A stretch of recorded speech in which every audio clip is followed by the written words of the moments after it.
বাজার থেকে যখন তরমুজ কেনা হয় তো পুরোটা তো তরমুজ খাওয়া হয় না, ফ্রিজে রেখেই দিতে হয়।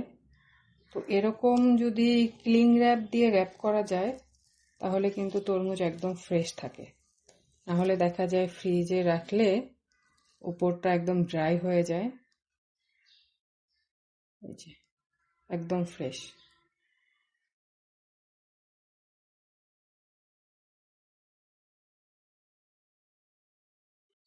এই যে বাকি অংশটুকু আমি এরকম ক্লিং র্যাপ দিয়ে